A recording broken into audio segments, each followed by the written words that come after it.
देखिए अभी इसके लिए अपन इलस्ट्रेशन नंबर लीवरेज का 20 देख रहे हैं। ये मिसिंग वैल्यू का क्वेश्चन होता है। The selected financial data of ABC, तीन कंपनी है आपकी, ये आपको दे रखा है। वेरिएबल एक्सपेंसेस सेल का परसेंटेज दे रखा है। अब ये 66 2/3% है। ये बड़ी अजीब परसेंटेज होती है। इसको आप है ना फ्रैक्शन में 2/3 कर लो तो आपका आंसर एकदम सही आ जाएगा। यानी परसेंटेज में जो चीज 66 2/3 होती है, फ्रैक्शन में वो 2/3 होती है। ठीक है, इंटरेस्ट एक्सपेंस दे रखा है। डिग्री ऑफ ऑपरेटिंग लीवरेज खुद नहीं दे दिया है, फाइनेंशियल लीवरेज खुद नहीं दे दिया है, और इनकम टैक्स की रेट भी 50% दे दी है। अब ऐसे क्वेश्चन को कैसे करते हैं कि जो डेटा अवेलेबल है पहले तो वो पुट करते हैं। देखो इंटरेस्ट एक्सपेंस है 200 रुपए, तो इंटरेस्ट एक्सपेंस 200 रुपए ये लिखा हुआ। इनकम टैक्स की रेट 50% है, पर हमें ये नहीं पता कि हाँ भाई इनकम वगैरह कितनी है, तो अभी अपन नहीं निकाल सकते। और आपका दोनों लीवरेज दे रखे हैं। वेरिएबल एक्सपेंसेस सेल का 2/3 है, ये हमें पता है, पर वो सेल नहीं पता। तो एक ही बात है। चलिए अब क्वेश्चन अभी सॉल्व नहीं हो पा रहा। अब डिग्री ऑफ फाइनेंशियल लीवरेज अपन देखें, इसका फॉर्मूला होता है डिग्री ऑफ ऑपरेटिंग लीवरेज। तो ऑपरेटिंग लीवरेज का आपका फॉर्मूला होता है कॉन्ट्रीब्यूशन अपॉन ईबीआईटी। पर ना तो कंट्रीब्यूशन पता है और ना ईबीआईटी पता है, दोनों ही नहीं पता, तो ये फॉर्मूला भी लग ही नहीं सकता। नेक्स्ट फॉर्मूला अपन लेते हैं फाइनेंशियल लीवरेज का। उसका फॉर्मूला आपका होता है ईबीआईटी अपॉन ईबीटी। पर ये दोनों नहीं पता, लेकिन इस फॉर्मूले को अपन आगे ले जा सकते हैं, क्योंकि मैं ऊपर वाला वैल्यू तो ये लिख देता हूँ ईबीआईटी अपॉन ईबीआईटी माइनस आई, और आई है आपका इंटरेस्ट। इंटरेस्ट आपका 200, वो मुझे देखना है। तो अब मैं लिख सकता हूँ ईबीआईटी अपॉन ईबीआईटी माइनस 200। ये मेरे पास फॉर्मूला है। एक बार कोई आया है, एक बार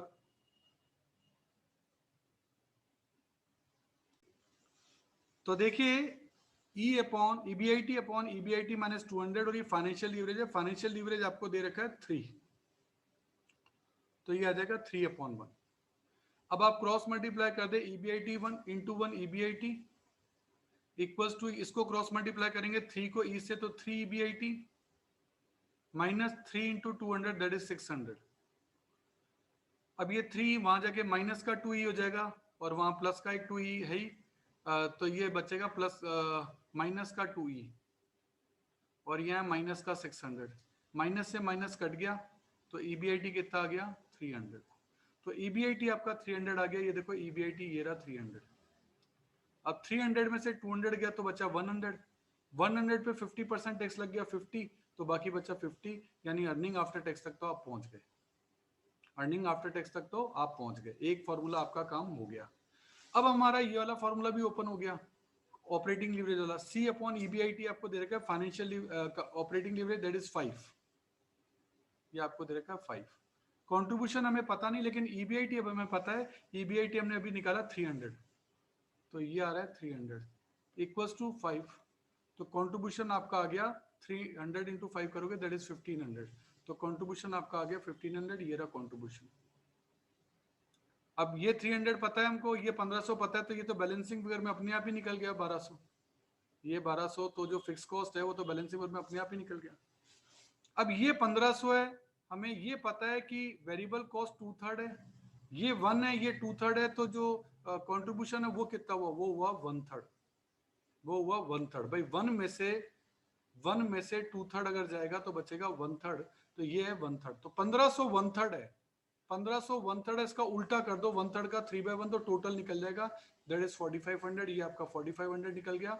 4500 का 2/3 वेरिएबल कॉस्ट है। 4500 का 2/3 अगर आप निकालोगे तो ये निकलेगा 3000। तो ये आपका 3000 भी आ गया। इस तरीके से ये पूरा का पूरा स्टेटमेंट जो है वो आपका कंप्लीट हो जाएगा। ये मिसिंग के क्वेश्चन जो है वो आपके कहलाते हैं। देखिए एक इलस्ट्रेशन नंबर 17 हम देख रहे हैं। ये भी मिसिंग का क्वेश्चन होता है। इसमें एक बैलेंस शीट आपको दे रखी है। बैलेंस शीट का टोटल आपको दे रखा है। Companies total asset turnover ratio is 3। ये रेशियो एनालिसिस का इसमें इन्फ्लुएंस आ गया। और अगर आपको याद हो तो टर्नओवर रेशियो का फॉर्मूला होता है सेल्स अपॉन टोटल एसेट्स, और उसका आंसर आपको दे रखा है 3। और सेल्स आपको पता नहीं है, और टोटल एसेट्स आपको पता है 3 लाख है। क्रॉस मल्टीप्लाई कर दिया तो सेल्स निकल गई 9 लाख। तो ऐसे क्वेश्चन में सबसे पहले आपको सेल निकालनी पड़ती है, और उसके लिए ये सेल्स टर्नओवर रेशियो नहीं है, टोटल एसेट्स टर्नओवर रेशियो है।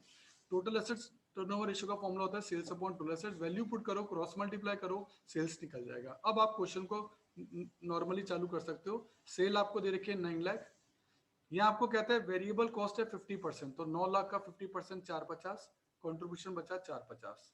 फिर आपको कहता है फिक्स कॉस्ट। अब फिक्स कॉस्ट की अगर अपन बात करें तो फिक्स कॉस्ट क्वेश्चन में क्लियरली नहीं दे रखी है, लेकिन आप देखो डिबेंचर लॉन्ग टर्म डेब्ट दे रखा है 1,20,000, 1,20,000 का 10% दैट इज 12,000, ये फिक्स इंटरेस्ट हो गया, ये आपका लिए फिक्स खर्चा है। पर इसके सॉरी फिक्स एक्सपेंस आपको यहाँ अलग से दे रखे हैं 150, अगर ये नहीं दे रखे होते तो मैं वहां जाता, पर ठीक है ये आपको 150 दे दी, और वैसे भी यहाँ इंटरेस्ट को अलग से लिया जाएगा, तो ठीक है अपन रेक्टिफाई कर रहा हूँ वापस से चीजों को। फिक्स कॉस्ट आपको दे रखी है 1,50,000, ये आपका आ गया ईबीआईटी 3 लाख, इंटरेस्ट अपन ने निकाला 1,20,000 का 10% दैट इज 12,000, अब आपका ईबीटी बचा 2,88,000। अब इस पे टैक्स की रेट क्वेश्चन में दे दी है, टैक्स की रेट है 50%, ये टैक्स की रेट है, ये 50% लगा दिया, ये आपका आ गया ईएटी। अब पूरा स्टेटमेंट बन चुका है, आप तीनों लीवरेज फॉर्मूला लगा के इजीली कर सकते हो। ऑपरेटिंग लीवरेज का फॉर्मूला है कंट्रीब्यूशन अपॉन ईबीआईटी, कंट्रीब्यूशन आपका 4,50,000, ईबीआईटी है 3 लाख, वैल्यूज पुट करो, आंसर आ गया। दूसरा है financial leverage EBIT upon EBT, EBIT आपका 3 लाख और आपका ईबीटी है 2,88,000, कैलकुलेशन करो, आंसर आ गया। और कंबाइंड लीवरेज इन दोनों को मल्टीप्लाई करके भी निकाल सकते हैं, इन दोनों को मल्टीप्लाई कर दिया तो उससे कंबाइंड लीवरेज भी आपका निकल सकता है। तो कुल मिलाकर ऐसे क्वेश्चन जिनमें बैलेंस शीट दे रखी होती है उनमें ये एक स्टेप एक्स्ट्रा हो जाता है टोटल एसेट टर्नओवर रेशियो का। अगर आप ये स्टेप लगा लेंगे तो बाद में जो स्टेटमेंट और फॉर्मूला लगाने हैं उसमें कोई नई चीज आपको नहीं मिलेगी। इलस्ट्रेशन नंबर 15 देख रहे हैं, calculate operating leverage and financial leverage under the situation 1 and 2। दो सिचुएशन है 1 एंड 2 और उसमें दो फाइनेंशियल प्लान है ए एंड बी। ये देखो financial plan A, financial plan B दे रखे हैं आपको यहाँ, ठीक है। अब देखो इंस्टॉल कैपेसिटी है 2,000 यूनिट, एक्चुअल प्रोडक्शन 50% ही काम कर पाते हैं, यानी 1,000 का ही है। सेलिंग प्राइस दे रखी है, वेरिएबल कॉस्ट दे रखी है। फिक्स कॉस्ट सिचुएशन 1 में 4,000 है, सिचुएशन 2 में 5,000 है, ठीक है। इक्विटी फाइनेंशियल प्लान ए में इक्विटी कितनी है 5,000 और डेप्ट है 15,000। फाइनेंशियल प्लान में इक्विटी है 15,000 और डेप्ट है 5,000, ये फाइनेंशियल प्लान बी है। तो दो सिचुएशन और उनमें दो प्लान, मतलब ये दोनों प्लान दोनों में है, तो कुल मिला के कॉलम जो बनेंगे ना 4 बनेंगे, दो सिचुएशन के और दो फाइनेंशियल प्लान के। ये मैं आपको दिखाता हूँ, ये देखिए फाइनेंशियल प्लान ए में situation 1 situation 2, financial plan B में सिचुएशन 1 सिचुएशन 2, ठीक है। अच्छा इन्होंने कहा था कि 2,000 की कैपेसिटी पे आप 50% ही काम कर पा रहे हैं, 1,000 यूनिट। सेलिंग प्राइस 20 है, वेरिएबल कॉस्ट 10 है, तो कंट्रीब्यूशन है 10। एक यूनिट पे आप 10 रुपये कमाते हो तो 1,000 यूनिट पे कितना कमाएंगे 10,000, तो इसीलिए सब में कंट्रीब्यूशन कितना ले लिया 10,000। ये लो जी कंट्रीब्यूशन निकल गया। अब अपन देखें फिक्स कॉस्ट, कंट्रीब्यूशन से फिक्स कॉस्ट लेस होती है। फिक्स कॉस्ट सिचुएशन 1 में 4,000 है, सिचुएशन 2 में 5,000 है, तो सिचुएशन 1 जब लेंगे तो आप लेंगे 4,000 और सिचुएशन जब 2 लेंगे तो आप लेंगे 5,000। ये लो जी, इससे आपका निकल गया ईबीआईटी, चारों केस का ईबीआईटी निकल गया। अब इंटरेस्ट की बात आती है, इंटरेस्ट जो लगता है वो लगता है आपका डेप्ट पर। प्लान ए के अंदर डेप्ट है 15,000 और 15,000 पे 10% यानी 1,500 का इंटरेस्ट लगेगा प्लान ए पर। तो प्लान ए ये है प्लान ए, इसमें हर बार इंटरेस्ट कॉस्ट आएगी 1,500 रुपए और इससे आपका ईबीटी निकल जाएगा। और प्लान बी में आपकी डेप्ट है 5,000 और 5,000 पे 10% का इंटरेस्ट है, तो ये हो गया 500। तो प्लान बी में इंटरेस्ट का खर्चा आएगा 500 और इससे आपका ईबीटी निकल जाएगा। अब आपके सारी चीजें निकल चुकी हैं, बारी बारी से तीनों लीवरेज, ऑपरेटिंग, फाइनेंशियल और कंबाइंड, ये देखो तीनों निकालें इस सिचुएशन में, फिर तीनों 2, फिर बी के 1 सिचुएशन, फिर बी की 2 सिचुएशन और देन ये इसके कंबाइंड लीवरेज भी यहाँ निकाल दी है।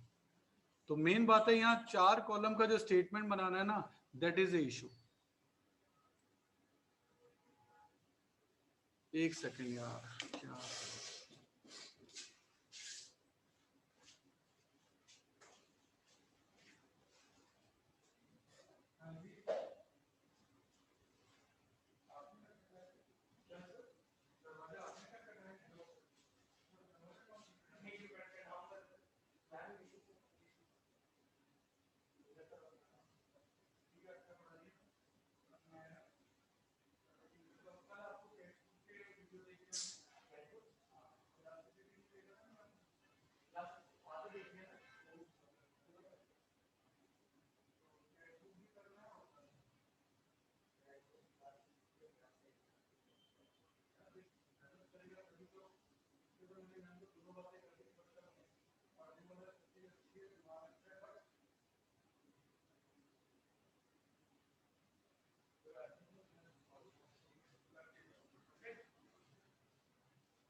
हाँ भाई बोलो, सन में आई क्या सिचुएशन ये वाली?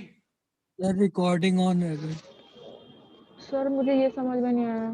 सॉरी भाई, रिकॉर्डिंग। भाई कंट्रीब्यूशन आपका निकलता है sales minus variable equals to contribution. तो सेलिंग प्राइस थी 1 यूनिट की 20 रुपए, वेरिएबल था 10 रुपए, तो कंट्रीब्यूशन निकल गया 10 रुपए। ये 1 यूनिट का है, तो बताओ 1000 यूनिट का कितना होगा? 10,000 रुपए। इस तरीके से ये 10,000 रुपए आए। सर मुझे 1.09